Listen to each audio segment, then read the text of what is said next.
늦가을의 공기가 저택의 담장을 타고 스며들었습니다. 강도연 회장은 정원 한가운데 놓인 의자에 앉아 잿빛 하늘을 바라보고 있었습니다. 그의 눈빛은 고요했지만 오래된 기억의 그림자가 그 속에 머물러 있었죠. 저택의 문이 열리자 낯선 발소리가 울렸습니다. 새로운 가정부 윤하정이 들어선 것입니다. 하정은 검은 단정한 코트를 벗으며 고개를 숙였습니다. 그녀의 움직임은 조심스러웠고 목소리는 부드럽지만 단호했습니다. 처음 뵙겠습니다. 잘 부탁드립니다. 도연은 잠시 말을 잃었습니다. 그녀의 얼굴이 어딘가 익숙했기 때문이죠. 비서실장 오진국이 옆에서 명함을 건네며 상황을 정리했습니다. 회장님, 윤하정 씨는 경력도 확실하고 검증된 인물입니다. 도연은 느리게 고개를 끄덕였습니다. 그러나 그의 시선은 여전히 하정의 눈에 머물러 있었습니다. 그 눈동자엔 낯선 긴장과 알 수 없는 의도가 엿보였죠. 하정은 저택의 구조를 빠르게 파악했습니다. 그녀는 집사 박 여사에게 안내를 받으며 복도 곳곳을 꼼꼼히 살폈습니다. 오래된 그림, 고풍스러운 시계, 그리고 문이 잠긴 서재 앞에서 발걸음을 멈췄습니다. 서재 문틈으로 흘러나오는 은은한 향에 그녀의 시선이 잠시 머물렀죠. 그곳에서 오래된 비밀의 냄새가 났습니다. 그날 저녁 식탁엔 오랜만에 따뜻한 음식이 올랐습니다. 도연은 묵묵히 식사를 하다 문득 말을 꺼냈습니다. 이 집은 조용한 걸 좋아합니다. 불필요한 호기심은 삼가주세요. 하정은 고개를 끄덕이며 미소를 지었습니다. 그 미소는 예의 바르지만 어딘가 숨겨진 목적을 품은 듯 했습니다. 식사가 끝나고 도연은 서재로 향했습니다. 불이 켜진 서재 안에는 묵직한 책 냄새가 가득했습니다. 그는 금고 앞에 서서 번호를 확인하고 문을 잠근 뒤 천천히 숨을 내쉬었습니다. 책상 위엔 오래된 사진 한 장이 놓여 있었습니다. 젊은 시절의 자신, 그리고 한 여인이 함께 웃고 있었습니다. 그 시각 하정은 방 안에서 창밖의 불빛을 바라보고 있었습니다. 저택의 창문 하나하나가 그녀에게는 미로처럼 보였죠. 그녀는 주머니에서 낡은 흑백 사진을 꺼내 조용히 펼쳤습니다. 사진 속 여인과 아이 그리고 배경의 대저택이 고스란히 담겨 있었습니다. 그녀의 손끝이 미세하게 떨렸습니다. 밤이 깊어가자 저택은 다시 고요해졌습니다. 하지만 하정의 눈은 좀처럼 감기지 않았습니다. 그녀는 문득 자리에서 일어나 서재가 있는 쪽을 바라보았습니다. 복도 끝에 불빛이 희미하게 깜빡했습니다. 그 순간 아주 오래전부터 준비된 무언가가 서서히 깨어나고 있었습니다. 이른 새벽 저택의 창문에 첫 햇살이 스며들었습니다. 정원의 잎사귀에는 이슬이 내려앉았고 그 위로 까치 한 마리가 날아들었습니다. 강도연 회장은 늘 그렇듯 정확히 6시에 서재 불을 켰습니다. 책상 위에는 전날 밤 정리한 문서 더미가 그대로 놓여 있었죠. 그는 서류를 훑어보던 중 사라진 한 장의 문서를 발견했습니다. 이상하군. 그는 낮게 중얼거리며 서류함을 다시 뒤졌습니다. 그러나 아무리 찾아도 대호개발 부지 보고서는 보이지 않았습니다. 도연의 이마에 주름이 깊게 새겨졌습니다. 그는 즉시 내선 전화기를 집어들고 오진국을 불렀습니다. 오진국은 잠옷 위에 겉옷만 걸친 채 서재로 뛰어왔습니다. 회장님, 무슨 일이십니까? 서류가 사라졌네. 어제 내가 직접 넣은 보고서 말이야. 오진국은 당황한 기색을 숨기며 방 안을 둘러보았습니다. 서류더미 사이를 정리하는 척하며 입술을 굳게 다물었죠. 그는 즉시 경비팀을 호출해 직원 전원에 대한 조사를 지시했습니다. 하정은 부엌에서 식사 준비를 하던 중 경비원들의 발걸음 소리를 들었습니다. 집사 박 여사가 다급히 달려와 가정부 방도 조사한대요라며 속삭였습니다. 하정은 표정을 잃지 않았지만 눈동자가 순간 흔들렸습니다. 그녀의 손안에는 작은 메모 조각이 구겨진 채 쥐어져 있었습니다. 경비팀은 그녀의 방을 샅샅이 수색했지만 아무것도 나오지 않았습니다. 하정은 침착하게 서랍을 열어 보여주며 그들의 시선을 피했습니다. 그녀는 속으로 이미 계산을 끝냈습니다. 전날 밤 문서를 파쇄하기 직전 쓰레기통에서 조각 하나를 챙긴 것이었죠. 그 조각엔 대호개발 부지라는 글씨가 희미하게 남아 있었습니다. 조사가 끝나고 하정은 정원으로 나와 숨을 고르듯 걸었습니다. 그녀의 뒷모습을 창문 너머에서 도연히 지켜보고 있었습니다. 그는 손가락으로 책상을 두드리며 깊은 생각에 잠겼습니다. 그녀가 무언가를 숨기고 있다는 확신이 점점 강해졌습니다. 도연은 오진국에게 명령했습니다. 그 여자의 신원을 직접 확인해. 그날 오후 오진국은 서재에 들어와 조용히 보고했습니다. 이력서에 나온 출신지가 없습니다. 존재하지 않는 마을입니다. 도연은 순간 얼굴빛이 굳었습니다. 그의 눈가엔 분노와 두려움이 동시에 스쳤습니다. 그는 말없이 의자에 몸을 기대며 긴 숨을 내쉬었습니다. 한편 하정은 저녁 무렵 서재복도를 청소하는 척하며 다시 그 문 앞에 섰습니다. 문틈 사이로 은은한 불빛이 새어나왔습니다. 그녀는 걸레를 들고 천천히 몸을 숙였습니다. 문 아래로 빛이 스며드는 틈에서 금고 그림자가 희미하게 비쳤습니다. 그녀의 눈동자가 그 금고 번호판을 향했습니다. 그 순간 도연의 발소리가 복도에서 들려왔습니다. 하정은 재빠르게 일어나 걸레를 짜며 태연한 얼굴로 인사했습니다. 회장님, 복도가 좀 어두워서 조명을 닫고 있었습니다. 도연은 대답 대신 잠시 그녀를 응시했습니다. 서로의 시선이 짧게 부딪히며 묘한 공기가 흘렀습니다. 그날 밤 저택의 분위기는 미묘하게 바뀌었습니다.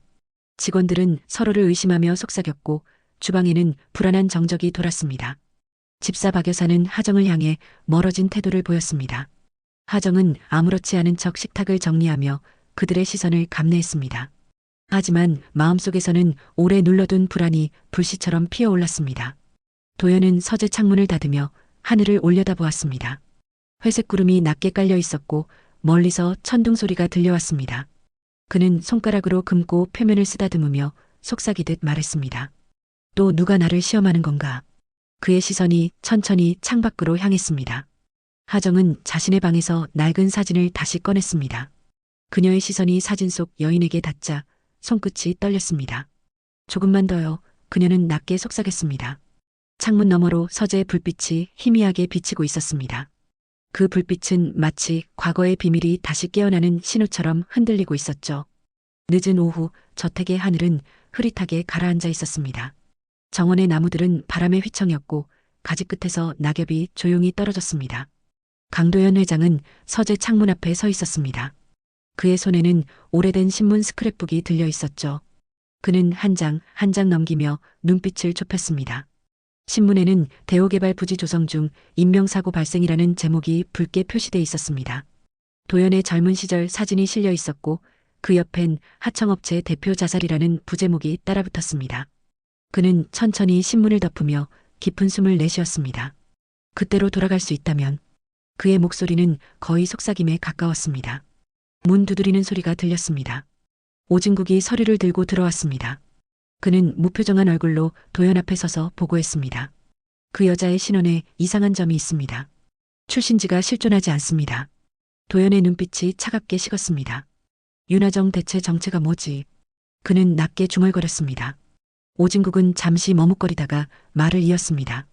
회장님, 혹시 30년 전 그 사건과 관련이 있을지도 모릅니다. 도연의 손끝이 책상 위를 두드리며 굳어졌습니다. 그의 머릿속에 오래전 기억이 되살아났습니다. 그때 그는 젊고 야심찼습니다.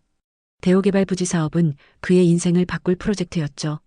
하지만 무리한 공사와 뇌물거래, 그리고 현장 붕괴 사고가 모든 걸 뒤흔들었습니다. 그 사고로 하청업체 대표 윤성진이 억울한 누명을 쓰고 목숨을 끊었습니다. 도연은 그 일을 묻고 새로운 회사를 세워 지금의 제국을 이뤘습니다. 그러나 그의 밤마다 들려오는 목소리는 늘 같았습니다. 당신이 내 인생을 망쳤어. 그는 머리를 움켜쥐며 기억을 떨쳐내려 했습니다. 하지만 이번엔 그 목소리가 너무도 가까이 들렸습니다. 그때 창밖에서 무언가 스치는 그림자가 보였습니다. 도연은 커튼을 젖히고 밖을 내다봤습니다. 정원 입구 쪽 낯선 남자가 벽을 넘어 사라지는 모습이 희미하게 비쳤습니다. 그는 즉시 경비팀을 호출했습니다. 침입자다. 서재 주변을 수색해라. 경비팀이 손전등을 들고 정원을 뒤졌지만 아무 흔적도 찾지 못했습니다. 다만 서재 창문 유리에 손자국 하나가 남아 있었습니다. 도연은 유리 위의 자국을 손끝으로 더듬으며 불길한 예감을 느꼈습니다. 그는 책상 서랍을 열어 금고 열쇠를 꺼냈습니다. 금고 안에는 누군가 절대 보아서는 안 되는 문서들이 들어 있었습니다. 그는 잠시 망설이다가 그중 한 봉투를 꺼냈습니다. 봉투 위에는 붉은 글씨로 대우개발 관련 내부 합의서라고 적혀 있었습니다. 그는 봉투를 들고 벽난로 앞에 섰습니다. 이제 끝내야 할 때가 왔군. 그의 눈빛엔 체념과 두려움이 섞여 있었습니다. 불길이 봉투를 집어삼키자 종이 냄새가 방안을 메웠습니다. 그는 의자에 주저앉아 두 손으로 얼굴을 감쌌습니다. 그러나 불길 사이로 하정의 얼굴이 떠올랐습니다. 그녀의 시선, 그녀의 침착함, 그리고 그 눈동자 속의 원망. 도연은 문득 깨달았습니다. 그녀는 단순한 가정부가 아니었습니다. 한편 하정은 복도의 어두운 구석에서 그 불빛을 지켜보고 있었습니다. 문틈 사이로 도연이 문서를 태우는 모습이 보였죠. 그녀의 손이 주먹을 움켜쥐며 떨렸습니다. 역시 당신이었군요. 그녀의 마음속 분노가 서서히 치밀어 올랐습니다. 그녀는 방으로 돌아와 작은 수첩을 꺼냈습니다. 수첩에는 도연의 일과와 이동 경로가 빼곡히 적혀 있었습니다. 그녀는 다음 행동을 계산하며 손끝으로 긋고 위치를 표시했습니다. 그리고 그 옆에는 작게 증거는 반드시 존재한다라고 적었습니다. 그녀의 눈빛은 결의에 차 있었습니다. 다음 날 아침 도연은 피곤한 얼굴로 식탁에 앉았습니다. 하정은 평소처럼 식탁을 세팅하며 아무렇지 않게 움직였습니다. 그러나 그녀의 손끝은 평소보다 미세하게 떨리고 있었습니다. 도연은 커피잔을 들다 문득 그녀를 바라봤습니다. 두 사람의 시선이 마주쳤지만 아무 말도 오가지 않았습니다. 식사가 끝나자 하정은 조용히 식탁을 치웠습니다. 도연은 서류 가방을 들고 일어났지만 발걸음이 쉽게 떨어지지 않았습니다. 그는 그녀에게 무언가 말을 걸고 싶었지만 입술만 달싹했습니다. 그녀는 미소를 지으며 고개를 숙였습니다. 그 미소에는 차가운 단호함이 서려 있었습니다. 오진국은 그 모습을 유심히 지켜봤습니다. 그는 이미 하정이 뭔가 숨기고 있다는 확신을 갖고 있었습니다. 그는 서재로 돌아가 도연에게 조용히 말했습니다. 그 여자는 위험합니다. 뭔가를 준비하고 있습니다. 그러나 도연은 그 말을 흘려들으며 창밖을 바라봤습니다. 그의 시선은 멀리 정원으로 향했습니다. 그곳엔 어제와 달리 새로 생긴 발자국 자국이 희미하게 남아 있었습니다. 그는 손가락으로 턱을 짚으며 생각에 잠겼습니다. 기억 속에서 무너진 현장, 피 묻은 손, 그리고 어린 소녀의 울음소리가 교차했습니다. 그 아이 설마. 그의 얼굴이 하얗게 질렸습니다. 그는 자리에서 일어나 서재문을 잠갔습니다. 불안과 후회가 동시에 그를 휘감았습니다. 그는 속삭이듯 중얼거렸습니다. 과거는 끝나지 않았군. 이제 그 그림자가 돌아왔어. 창밖의 바람이 세차게 불었습니다. 낙엽이 휘날리며 창문을 스쳤고 그 소리가 마치 누군가의 울음처럼 들렸습니다. 저택의 불빛이 하나둘 꺼졌습니다. 하지만 어둠 속에서 또 다른 시선이 깨어나고 있었습니다. 그 시선의 주인은 이미 오래전부터 이 저택을 지켜보고 있었죠. 폭우가 쏟아지던 밤이었습니다. 거대한 번개가 저택 위를 갈라놓듯 스쳐 지나가고 서재 창문에는 빗물이 쉼없이 부딪혔습니다. 윤하정은 복도의 끝에서 그 불빛을 지켜보고 있었습니다. 도연은 이틀째 외부 미팅으로 나가 있었고 저택 안은 드물게 적막했죠. 그녀는 손에 쥔 열쇠 꾸러미를 한 번 더 확인했습니다. 오진국이 낮에 서류를 점검할 때 서재문을 열어둔 틈을 그녀는 놓치지 않았습니다. 그때 시계 뒤에 금고 열쇠를 숨기는 장면을 목격한 것입니다. 그녀의 머릿속엔 지금이야말로 기회라는 계산이 빠르게 굴러갔습니다. 하정은 맨발로 복도를 걸으며 발소리를 죽였습니다. 그녀의 손끝이 시계 뒷면을 더듬자 차가운 금속 열쇠가 손바닥에 닿았습니다. 서재의 불빛은 고요했습니다. 그녀는 문을 닫고 커튼을 쳤습니다. 한참 동안 아무 소리도 들리지 않았지만 그녀의 심장은 요동치고 있었습니다. 금고 다이얼을 조심스레 돌리자 딸깍하는 소리가 들렸습니다. 문이 열리자 안에서 낡은 서류 봉투 여러 개가 모습을 드러냈습니다. 그녀는 봉투를 꺼내 조심스럽게 책상 위에 펼쳤습니다. 대우개발 부지 사건 관련 내부 문건, 붉은 도장이 찍힌 표지가 눈에 들어왔습니다. 하정은 손전등을 켜고 서류를 넘기며 손끝으로 글자를 짚어내렸습니다. 그 안엔 30년 전 강도연의 서명과 함께 피해자 명단이 명확히 적혀 있었죠. 그 명단 맨 끝에는 윤성진이라는 이름이 선명히 남아 있었습니다. 하정의 손이 굳었습니다. 그 이름은 그녀의 아버지였습니다. 그녀는 몸을 떨며 문서의 사진을 찍기 시작했습니다. 카메라 셔터 소리가 정적 속에서 유난히 크게 울렸습니다. 그러나 그 순간 서재문이 천천히 열리는 소리가 들렸습니다. 이 밤중에 무슨 일을 하십니까? 낮게 깔린 목소리와 함께 오진국이 문가에 서 있었습니다. 하정은 손에 든 문서를 뒤로 감췄습니다. 그의 시선은 이미 금고와 책상 위의 서류들을 훑고 있었습니다. 하정의 숨이 거칠게 흔들렸습니다. 오진국은 문을 닫고 다가왔습니다. 그는 냉정한 표정으로 말했다. 그건 당신이 다뤄서는 안 될 겁니다. 그 문서로 당신 인생이 끝날 수도 있어요. 하정은 눈빛을 굳게 세웠습니다. 그녀는 한 걸음 뒤로 물러나더니 휴대폰을 들어 올렸습니다. 오진국이 재빨리 손을 뻗어 그녀의 손목을 붙잡았습니다. 그녀는 몸부림치며 놓으세요 하고 외쳤지만 그의 손아귀는 단단했습니다. 몸싸움이 이어지며 책상이 흔들렸고 문서 더미가 바닥으로 떨어졌습니다. 서류 한 장이 벽난로 근처로 날아가 불꽃에 닿았습니다. 순식간에 불길이 치솟으며 종이들이 타들어갔습니다. 이건 내가 모르는 세계야. 오진국의 목소리가 낮게 울렸습니다. 그녀는 온 힘을 다해 그의 팔을 뿌리쳤습니다. 불길 사이로 문서 조각들이 흩날렸고 하정은 그 중 하나를 붙잡았습니다. 조각에는 강도연 보호극비라는 글자가 희미하게 남아 있었습니다. 그녀는 충격과 혼란에 휩싸여 숨을 몰아쉬었습니다. 오진국은 불타는 벽난로를 잠시 바라보다가 미소를 지었습니다. 이 일은 묻어야 합니다. 모두를 위해서요. 그는 서재 문을 열고 천천히 걸어나갔습니다. 하정은 무릎을 꿇고 바닥에 떨어진 잿더미를 끌어모았습니다. 그녀의 손끝이 타들어간 문서 조각 위에서 멈췄습니다. 한참을 그렇게 있던 그녀는 정신을 가다듬고 잠불을 껐습니다. 그녀는 불에 탄 조각들을 조심스레 종이봉투에 담았습니다. 그리고 그 봉투를 품에 안은 채 서재를 나섰습니다. 복도를 걸으며 눈물이 흘렀지만 그녀는 입술을 깨물며 멈추지 않았습니다. 이제 모든 비밀이 조금씩 드러나고 있었습니다. 다음 날 아침 폭우가 그치고 햇살이 다시 창문으로 스며들었습니다. 도연은 서재로 들어와 금고를 확인했습니다. 문은 열려 있었고 안은 텅 비어 있었습니다. 책상 위에는 불에 그을린 종이 한 장이 남아 있었습니다. 그는 그것을 집어들고 읽으며 얼굴빛을 잃었습니다. 윤성진. 그는 오래된 이름을 입술로 내뱉었습니다. 그의 손이 떨렸고 종이가 바닥에 떨어졌습니다. 그는 벽에 걸린 거울을 바라보며 숨을 몰아쉬었습니다. 거울 속의 자신은 낯설고 초라했습니다. 그리고 그 순간 그는 모든 연결고리를 깨달았습니다. 하정이 왜 이 집에 왔는지, 왜 자신을 그렇게 바라봤는지 모든 것이 한 점으로 이어졌습니다. 도연은 천천히 의자에 앉았습니다. 그의 손끝이 이마를 짚었고 오래 묻어둔 진실이 다시 떠올랐습니다. 창밖으로 바람이 불어와 서류 잿더미가 흩날렸습니다. 저택은 다시 조용했지만 그 고요함은 폭풍 전의 정적 같았습니다. 하정은 방 안에서 문서 봉투를 꺼내 조심스레 펼쳤습니다. 남은 조각엔 불완전한 글자들이 이어져 있었습니다. 진실은 숨겨라, 그 아이는 보호. 그녀는 눈을 감으며 두 손으로 얼굴을 감쌌습니다. 비가 멈춘 하늘 아래 저택의 불빛이 서서히 꺼져갔습니다. 그러나 그 어둠 속에서 새로운 진실이 조금씩 빛을 드러내고 있었습니다. 모든 비밀의 조각들이 이제 하나로 맞춰지려 하고 있었습니다. 그날 밤 저택은 조용했습니다.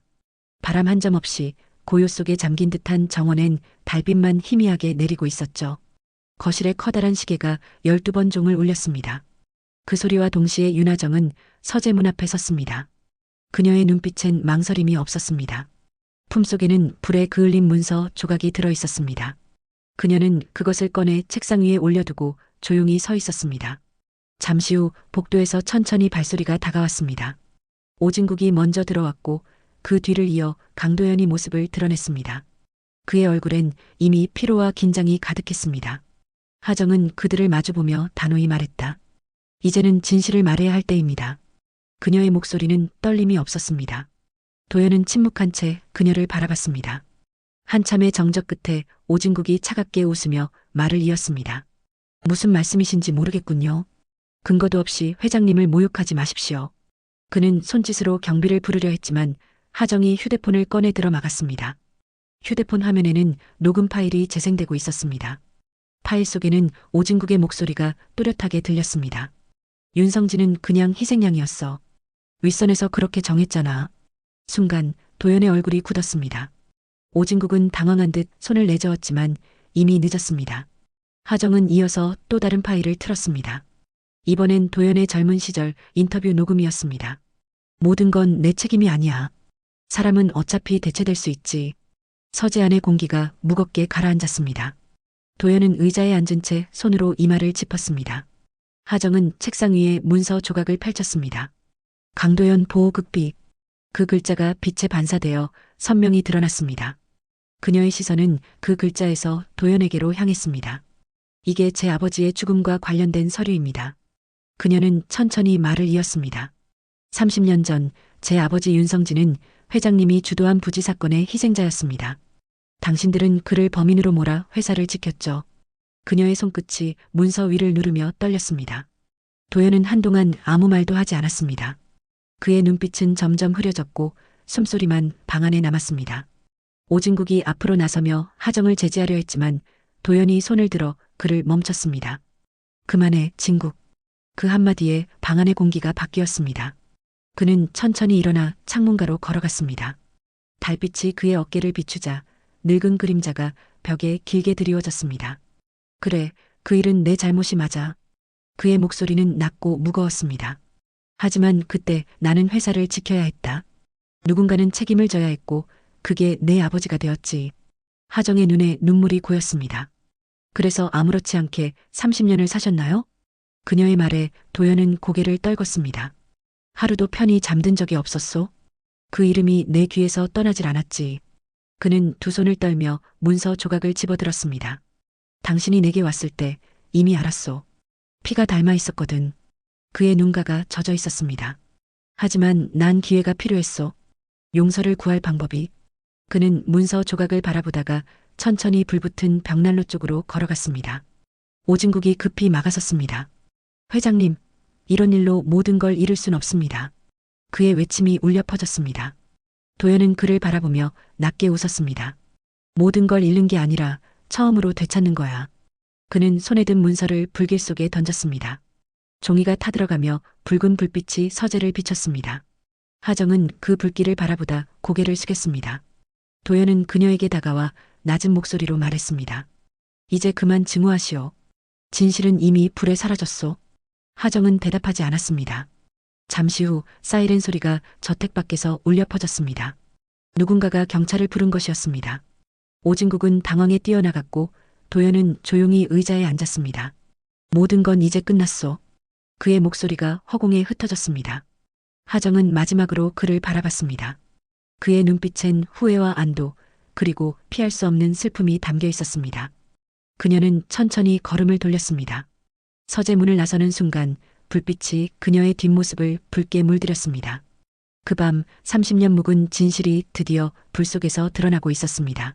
새벽녘 저택 위로 옅은 안개가 내려앉았습니다. 폭로의 밤이 지나고도 집안은 여전히 긴장으로 굳어 있었습니다. 벽난로는 꺼져 있었지만 그 으름 냄새가 여전히 서재에 남아 있었죠. 윤하정은 서재 앞 의자에 앉아 있었습니다. 그녀의 눈은 붉게 부어 있었지만 표정은 이상하리만큼 고요했습니다. 복도 끝에서 경찰의 발소리가 울렸습니다. 형사 2명이 들어와 상황을 확인하며 사진을 찍기 시작했습니다. 그 뒤를 따라 오진국이 나타났습니다. 그는 초조한 얼굴로 하정과 도연을 번갈아 바라봤습니다. 회장님, 언론이 이미 움직이고 있습니다. 주가가 폭락 중이에요. 도연은 아무 대답도 하지 않았습니다. 그는 서류 가방 하나만 손에 든 채 창문가에 서 있었습니다. 창밖으로 빗방울이 다시금 떨어지고 있었습니다. 그의 어깨가 약간 떨리는 것을 하정은 알아차렸습니다. 그 떨림은 두려움이 아닌 모든 것을 내려놓은 자의 마지막 고요처럼 보였죠. 경찰이 다가와 질문했습니다. 강도연 회장님, 관련 문서가 불태워졌다고 들었습니다. 사실입니까? 그는 천천히 고개를 끄덕였습니다. 증거는 불 속에서 사라졌지만 진실은 여기에 남았소. 그는 가슴을 손으로 짚었습니다. 그 말에 형사는 잠시 시선을 떼지 못했습니다. 한쪽에서 기자들이 플래시를 터뜨리며 서재 문 앞까지 몰려들었습니다. 경비들이 막아섰지만 이미 혼란은 시작되었습니다. 하정은 그 소란 속에서도 한 발짝도 움직이지 않았습니다. 그녀의 눈빛은 오직 도연에게로 향해 있었습니다. 오진국이 다가와 그녀를 노려봤습니다. 당신이 이 꼴을 만든 거야. 이 집도 회장님도 모두 당신이 망가뜨렸어. 그녀는 조용히 대답했습니다. 아니요. 이미 망가져 있었어요. 저는 그냥 그걸 드러냈을 뿐이에요. 그 말에 오진국은 주먹을 꽉 쥐었지만 아무 말도 하지 못했습니다. 도연은 천천히 의자에 앉았습니다. 하정 씨, 복수는 이걸로 끝입니까? 그의 목소리는 피곤했지만 이상하게도 따뜻했습니다. 그녀는 그에게 시선을 맞추지 않고 대답했습니다. 끝났는지 잘 모르겠습니다. 아직 제 마음은 공허하니까요. 도연은 미소를 지으며 고개를 끄덕였습니다. 나도 같은 기분이요. 미움도 죄책감도 결국 같은 무게를 가지지. 그의 말에 하정은 처음으로 눈을 들었습니다. 그 눈빛 속에는 더 이상 증오가 없었습니다. 대신 오랜 세월이 만든 상처만이 남아 있었습니다. 그 순간 형사 한 명이 다가와 서류를 내밀었습니다. 회장님, 조사에 협조해 주셔야 합니다. 도연은 아무런 저항 없이 일어섰습니다. 그는 하정을 향해 짧게 고개를 숙였습니다. 고마워요. 내게 기회를 줘서. 그의 발소리가 복도를 울리며 멀어져 갔습니다. 하정은 조용히 그 뒷모습을 바라보다가 시선을 내리깔았습니다. 바닥에 떨어진 낡은 시계 열쇠가 눈에 들어왔습니다. 그녀는 그것을 주워 손에 쥐었습니다. 그 순간 열쇠의 차가운 감촉이 그녀의 심장을 스쳤습니다. 아버지, 이제 끝났어요. 그녀는 속삭이듯 말했습니다. 눈물이 한 줄기 흘러내렸지만 이번엔 따뜻했습니다. 창밖에서 아침 햇살이 천천히 퍼져나왔습니다. 서재 안의 그림자가 조금씩 사라졌습니다. 기자들이 떠나고 경찰차 소리가 멀어졌습니다. 오진국은 혼자 남은 서재를 바라보며 술잔을 들었습니다. 그는 한숨을 내쉬며 말했다. 결국 다 무너졌군. 그리고 천천히 그림자 속으로 사라졌습니다. 저택은 다시 고요해졌습니다. 하정은 마지막으로 서재를 돌아봤습니다. 불에 그을린 벽난로, 타버린 문서의 잿더미, 그리고 꺼져버린 시계. 모든 것이 끝난 듯했지만 그녀의 마음속엔 이상한 평온이 자리했습니다. 복수의 끝에는 허무가 아닌 오랜 고통에서 벗어난 자유가 있었습니다. 그녀는 문을 닫고 저택을 나섰습니다. 새벽 안개가 걷히며 하늘이 밝아오고 있었습니다. 발끝에 스치는 이슬이 차가웠지만 발걸음은 가벼웠습니다. 멀리서 새소리가 들려왔습니다. 그리고 윤하정은 아주 천천히 그러나 확실하게 미소를 지었습니다. 저택이 텅 빈 지 일주일째였습니다. 폭로와 체포 그리고 언론의 소란이 모두 지나간 뒤 집은 마치 숨을 멈춘 듯 조용했죠. 마당의 잔디는 비에 젖어 눅눅했고 서재의 시계는 여전히 멈춘 채였습니다. 그러나 그 안에는 아직 누군가의 숨결이 남아있는 듯했습니다. 윤하정은 다시 한번 그 문턱을 넘었습니다. 그녀는 천천히 서재 안으로 걸어 들어갔습니다. 책장에는 타다 남은 재들이 여전히 끼어 있었고 바닥에는 그을음 자국이 희미하게 남아 있었습니다. 그녀는 바닥을 쓸며 낮게 중얼거렸습니다. 이젠 정말 끝난 거죠. 그 목소리는 슬픔보다는 담담함에 가까웠습니다. 탁자 위에는 도연이 남긴 작은 상자가 있었습니다. 하정은 조심스럽게 그것을 열었습니다. 그 안에는 오래된 금빛 시계 한 개와 편지 한 장이 들어 있었습니다. 편지에는 낯익은 글씨로 이렇게 적혀 있었습니다. 당신에게는 복수가 필요했겠지만 나에게는 용서가 필요했소. 그녀는 편지를 읽으며 한동안 아무 말도 하지 않았습니다. 글씨 끝마다 묻은 잉크 번짐이 그가 얼마나 망설였는지를 보여주고 있었습니다. 하정은 시계를 손에 들고 가만히 바라보았습니다. 시계 바늘은 멈춰 있었지만 그 표면엔 희미하게 새벽 햇살이 반사되고 있었습니다. 그녀는 미소를 지으며 속삭였습니다. 이제 정말 시간이 흘러가도 괜찮아요. 그녀는 시계를 품에 넣고 자리에서 일어났습니다.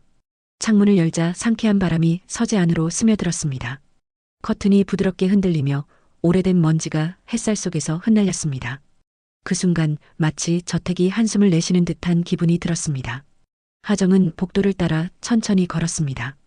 곳곳에는 여전히 도연의 흔적이 남아 있었습니다.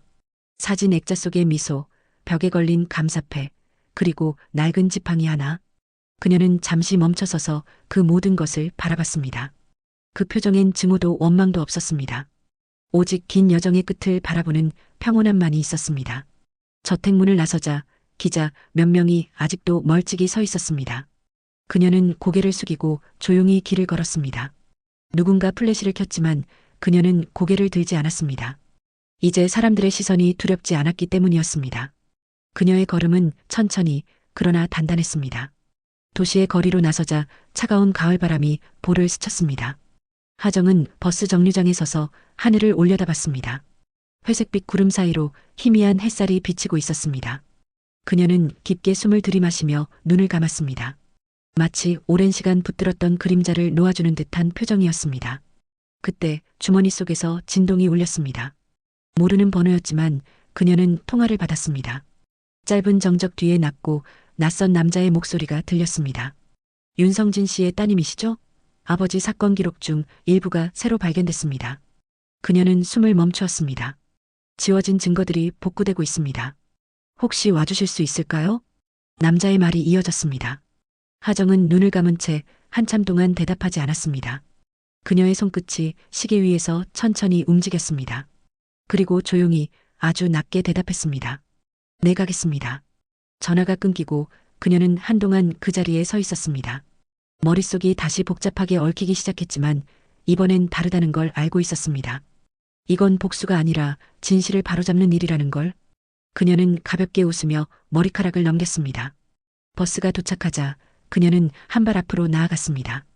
버스 창가에 앉은 그녀의 얼굴이 유리창에 비쳤습니다. 그 표정엔 슬픔이 아닌 깊은 안도감이 스며 있었습니다.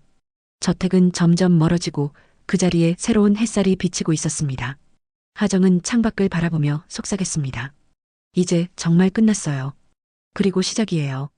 버스가 서서히 도심 속으로 사라졌습니다. 그녀의 손 안에서 시계가 미세하게 진동하듯 떨렸습니다. 마치 멈췄던 시간이 다시 움직이기 시작한 듯 했습니다. 잔향처럼 남은 과거는 여전히 희미했지만 더 이상 그녀를 붙잡지 않았습니다. 그날 윤하정은 처음으로 진정한 새벽을 맞이했습니다. 새벽의 공기가 유난히 차가웠습니다. 도시의 불빛이 아직 완전히 꺼지지 않은 시간, 윤하정은 병원 앞 정류장에 내렸습니다. 그녀가 향한 곳은 오래된 기록 보관소였습니다. 철제 문 앞에는 경찰 테이프가 반쯤 풀린 채로 흔들리고 있었죠. 그녀는 천천히 숨을 고르며 안으로 걸어 들어갔습니다. 안에는 먼지 냄새와 함께 종이 썩은 냄새가 뒤섞여 있었습니다. 낡은 캐비닛들이 줄지어 서 있었고 형광등 불빛은 희미하게 깜빡거렸습니다. 책상 위엔 복구된 서류 뭉치가 놓여 있었습니다. 그중 한 파일에 붉은 표시로 윤성진 사건 1994라고 적혀 있었습니다. 그녀의 손끝이 그 글자 위를 천천히 따라갔습니다. 파일 속에는 당시의 경찰 조사 보고서와 사진들이 정리돼 있었습니다. 그녀는 페이지를 넘기다 한 장의 사진 앞에서 멈췄습니다. 사진 속엔 젊은 윤성진의 얼굴과 함께 또 다른 인물이 희미하게 찍혀 있었습니다. 그 얼굴은 분명 오진국이었습니다. 그녀의 심장이 한순간 멎는 듯 했습니다. 사건 조작, 내부인 개입 가능성 있음이라는 메모가 옆에 붙어 있었습니다. 하정은 그 문장을 여러 번 읽었습니다. 그리고 그제야 깨달았습니다. 도연은 단지 이용당했을 뿐이었다는 걸, 진짜 조종자는 다른 곳에 있었다는 걸. 그녀는 손을 떨며 자리에서 일어났습니다. 밖에서는 서서히 해가 떠오르고 있었습니다. 새벽 햇살이 창문 사이로 스며들어 서류 위를 비추었습니다. 그 빛은 차갑지만 단단했습니다. 하정은 주머니 속에서 시계를 꺼냈습니다. 시계 바늘이 아주 미세하게 움직이고 있었습니다. 그녀는 그것을 보며 낮게 중얼거렸습니다. 아직 끝나지 않았군요. 그녀의 눈빛이 다시 예리하게 변했습니다.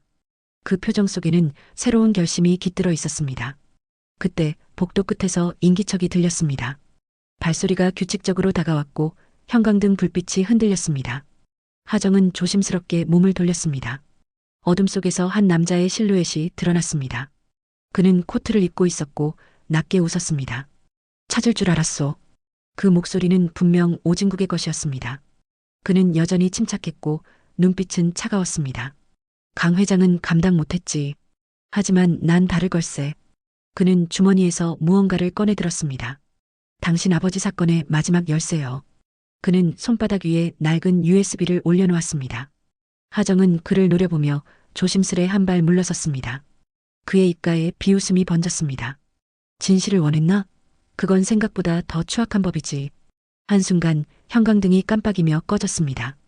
공간이 어둠에 잠기자 발소리만 울려 퍼졌습니다. 하정은 본능적으로 문 쪽으로 달려갔습니다. 그러나 문은 잠겨 있었습니다. 뒤에서 오진국의 낮은 웃음소리가 들려왔습니다. 윤하정 씨, 복수는 달콤하지만 끝은 늘 쓸쓸한 법이요. 그의 목소리가 점점 가까워졌습니다. 하정은 손에 든 시계를 꽉 쥐었습니다. 시계 바늘이 떨리듯 움직이며 희미한 틱, 틱 소리가 울렸습니다. 그녀의 눈빛은 어둠 속에서도 결코 흔들리지 않았습니다. 당신이 시작했으니 당신으로 끝나야겠죠. 그녀의 낮고 단단한 목소리가 어둠을 가르며 흘렀습니다. 순간 멀리서 사이렌 소리가 들려왔습니다. 오진국의 표정이 굳었습니다. 그는 미처 말끝을 잇지 못하고 뒤를 돌아봤습니다. 그 사이 하정은 그의 손에서 USB를 낚아챘습니다. 그녀는 곧장 문을 향해 달렸고 문이 열리며 아침빛이 쏟아졌습니다. 눈부신 햇살이 그녀의 얼굴을 비췄습니다. 뒤에서 오진국의 외침이 메아리쳤지만 그녀는 멈추지 않았습니다. 그녀의 손 안에서 시계가 또 한 번 짧게 틱하고 울렸습니다. 하정은 밖으로 나와 숨을 몰아쉬었습니다. 하늘은 완전히 밝아 있었고 새들이 지저귀기 시작했습니다. 그녀는 USB를 가슴에 품었습니다.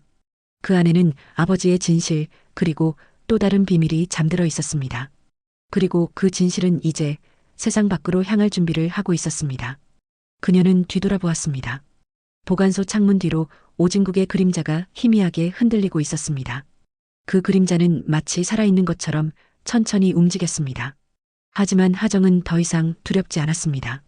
그녀의 시선은 오직 새벽 하늘을 향해 있었습니다. 아버지, 이번엔 제가 끝내겠습니다. 그녀의 입술이 천천히 움직이며 그렇게 말했습니다. 바람이 불어와 머리카락을 스쳤습니다. 동이 트는 하늘 아래 윤하정의 뒷모습은 단단했습니다. 그리고 그때 멈췄던 시계가 완전히 다시 움직이기 시작했습니다. 저 멀리서 울리는 새벽의 종소리가 사라지지 않은 그림자 위로 천천히 흘러내렸습니다. 그날의 새벽은 고요했지만 또 다른 시작의 숨결이 깃들어 있었습니다. 이제 복수의 이야기는 끝났지만 진실의 싸움은 막 시작되고 있었습니다. 그리고 그 중심에는 여전히 윤하정이 서 있었습니다.